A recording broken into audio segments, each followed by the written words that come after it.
ना तो बल से ना शक्ति से, पर तेरी आत्मा के द्वारा ये पहाड़ भी मैदान हो जाएगा। ये बात कई बार हमने गीत में गाई है, कई बार हमने प्रचारकों से प्रचार में सुना है, और मैं भी इस बात को गाते गाते सुनते सुनते ये समझ बैठा था कि ये वाली बात हमारी परिस्थितियों के लिए, हमारी गड़बड़ियों के लिए, हमारी परेशानियों के लिए लिखा है कि जो बल से नहीं हो सकता, शक्ति से नहीं हो सकता, वो परमेश्वर के आत्मा के द्वारा हो सकता है।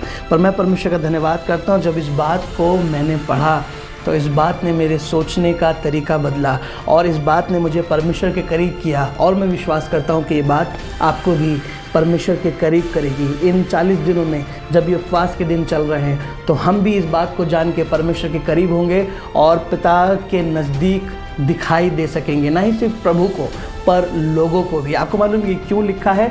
जब मैं ये पढ़ रहा था तो मुझे समझ में आया कि ये परमेश्वर के मंदिर के बारे में लिखा है। जकरिया की किताब में 4 अध्याय में लिखा है, जब परमेश्वर के मंदिर की स्थापना फिर से करी जा रही थी, फिर से नींव डाली जा रही थी, तो बहुत सी रुकावटें आने लगी, बहुत सी परेशानियाँ आने लगी, बहुत से लोग वकील करने लगे कि पैसे देने लगे कि कैसे ही करके परमेश्वर का मंदिर बनने ना पाए, काम रुक जाए।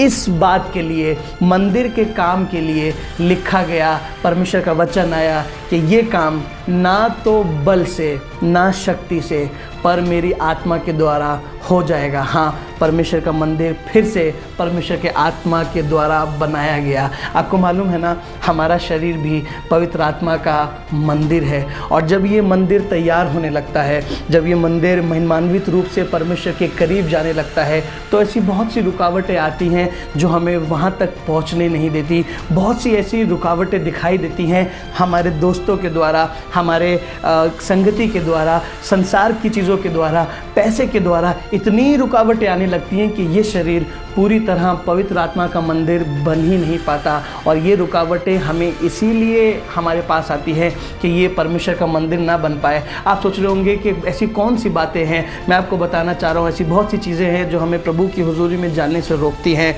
वो अविश्वास हो सकता है, वो अनाज्ञाकारिता हो सकती है, वो पाप हो सकता है, वो व्यभिचार हो सकता है, बहुत जल्दी डर जाना हो सकता है, बहुत जल्दी डाउट में आ जाना हो सकता है। कई बार पॉलिटिक्स हमें परमेश्वर की हुजूरी में जाने से रोकती है, हमारा अहंकार हमें परमेश्वर की हुजूरी में जाने से रोकता है, पैसों के पीछे भागना और पैसों पे भरोसा रखना हमें परमेश्वर की हुजूरी में जाने से रोकता है। मैं दुआ करता हूँ प्रभु, ये रुकावटें, ये संसारिक बातें, ये चीज़ें जो हमें आपका मंदिर बनने से रोकती हैं, हम पर दया करना प्रभु, कि हम इन रुकावटों को अपने आप से दूर करके एक सच्चा परमेश्वर का मंदिर बने जिसमें परमेश्वर आपका आत्मा वास किया करे। मेरी दुआ है, और जब मैं प्रार्थना कर रहा था तो ये बात मेरे मन में आई और मैंने भी लिखना शुरू किया है।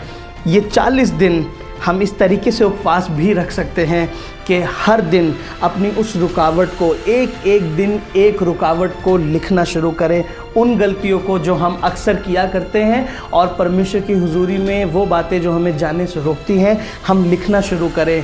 एक दिन के हिसाब से 40 दिन में 40 गलतियां यदि हम लिख देंगे और वो 40 रुकावटें जो हमें मंदिर बनने से रोकती हैं हम उनके लिए दुआ करें, और गुड फ्राइडे पे इन 40 गलतियों के साथ खुदावंद से कहें, प्रभु यीशु मसीह, मैं इन गलतियों के साथ मरने को तैयार हूँ और मैं इन गलतियों को छोड़ने को तैयार हूँ। तीसरे दिन हम भी मुर्दों में से जी उठेंगे, और मेरा विश्वास है कि जब हम तीसरे दिन मुर्दों में से जी उठेंगे हम इन गलतियों के बिना जी उठेंगे। मेरी दुआ है कि ईस्टर पर ये गलतियां जो हमने एक एक करके 40 लिखी हैं हम में फिर दिखाई ना देने पाए, और फिर लोग कहने पाएंगे तुम्हारा शरीर वाकई परमेश्वर का मंदिर है जिसमें प्रभु का रूह दिखाई देता है। मेरी दुआ है कि पिता, जो रुकावटें हमें मंदिर बनने से रोकती हैं मैं एक एक करके उनको लिखूं और उनके लिए रोज़ दुआ करूं।